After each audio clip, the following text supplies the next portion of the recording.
Hi, Malvina. I'm so glad to see you from London this morning. And you've been with Fortuna since the beginning, and it's always just so wonderful to chat with you. With your experience, both prior to Fortuna and currently, why do you feel you're so passionate about coaching?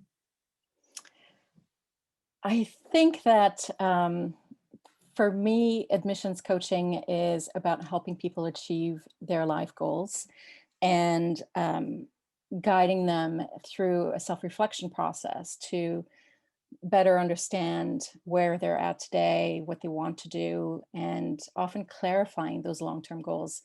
And I find it extremely rewarding to go through that process with clients. I'm also I love learning. I love learning about industries. I have a background in careers and just being able to learn about people's career paths, understand what it is that they want to do, see how industries are constantly changing and evolving, and being part of those discussions, I find extremely rewarding as well.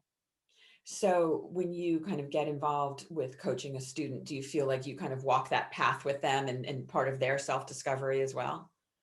Yes, I mean, sometimes clients come in with a pretty clear idea of what it is that they want to do, Mhm. and I can help them put together a story where we look at everything that they have done and build that narrative. But often I work with clients who have a sense of what they want to do, but haven't really defined what that is going to look like. Don't really have a clear idea of the impact that they want to have. And those are discussions that are really enriching on both ends. And I think being able to talk to someone, so for a client to be able to talk to a coach about ideas and life goals and what that could look like, can be really beneficial. And you and I were just talking about that. Sometimes when you start with a client or a student and they sort of have a general sense of what it means, and then, 6 months later, you're like, oh, they're talking about it in such a different way, Right. with so much focus. And it's incredible. It's almost like, watching somebody get really good at a skill, and all of a sudden they go from playing scales to playing, like full symphonies or something like that. It's a wonderful transformation to be a part of. And it's interesting. We really were just before this call, just sort of, chatting about that. Um, this may be a tough one, but what do you feel like is your coaching superpower? What do you think that you're bringing? I have ideas on what you bring, but what do you think you're bringing to your clients? um, I think that part of it is okay. So this may sound a little bit crazy, but I kind of feel like I take my client to get an eagle's eye view of what they've done so far. So I take them up high above the sky, above the weeds, above the daily minutia, all of the detailed activities that they have in their resume and their CV. And we go up high and we look at the big picture and we look at the key elements of what makes them who they are and where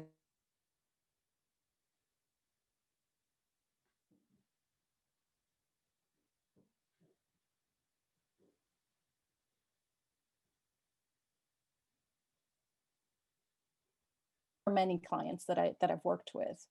And then once you have that, then you can better position yourself when you're talking about, the impact that I'm hoping to have, the this is my vision and this is how it all fits together. I like that Um, image of kind of. I'm going to start using that. soaring through the sky. Soaring on an eagle with an eagle eye. I love it. I love it. You've had so many wonderful experiences with students, both, you were at Harvard for quite a long time. You've been at L'Oreal. What do you have a success story or or a story that you'd like to share with us about a client um, engagement? sure. I think I can share.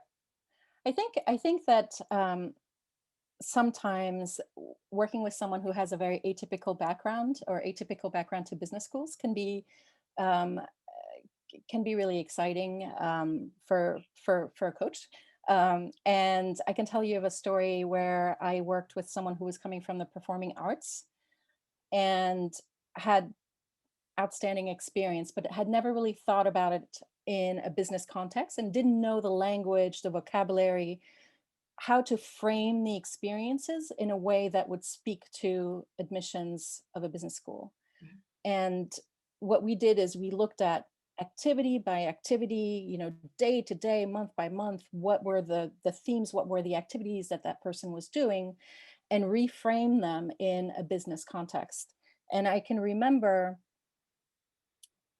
a particular moment where we were thinking about, okay, so financial exposure. Have you had financial exposure? Let's brainstorm together.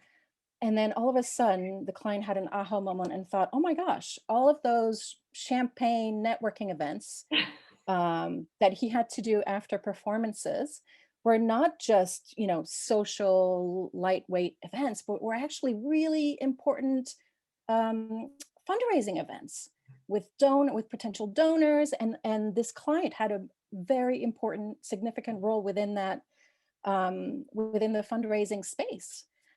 And I remember seeing him being so excited at the idea that, oh wow, I do have the experience that they're looking for, and seeing a little bit of shedding of that imposter syndrome that you may have heard about. Mhm.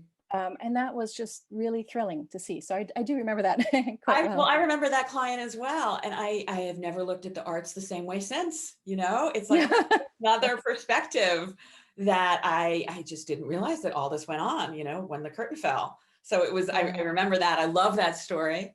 I love what he's doing now. And I certainly, that was such an interesting time. And I, a very good time also, because I think we were both so entranced with the whole background piece of it, and how do you go absolutely. through that transformation? Um, is there a piece of advice that you find yourself giving your students a lot?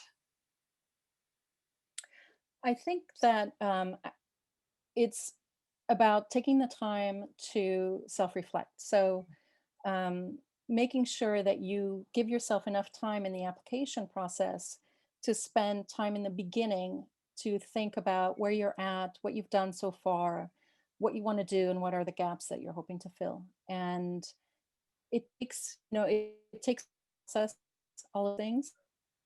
So that would be my first tip. And my second tip would be to use networking as a way to um, have content which will help you through that process. And what I mean by that is networking within the industry that you want to go into, if you're an industry switcher, career switcher, and and verifying that the path that you're proposing, the career path that you're proposing is valid and makes sense.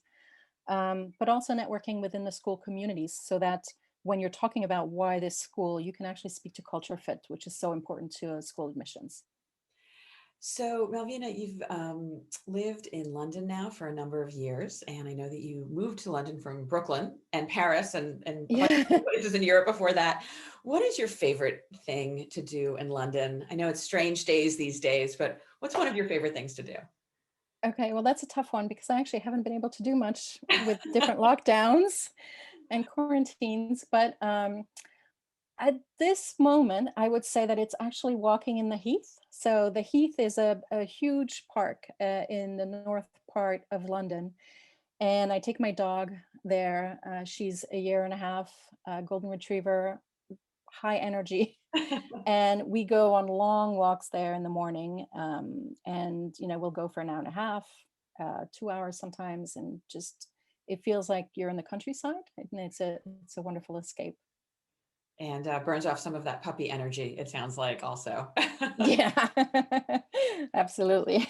She comes back and she's tired and then she sleeps by me. She's actually at my, right here sleeping next to me. We will have to ask you to bring her to the next conversation. Malvina, it's Yes. such a joy to talk with you. Thank you so much for sharing your insights with us. And we look forward to seeing you again soon. Thank you, Judith. My pleasure. Bye. Sounds good. Bye-bye. Thank you. Bye-bye.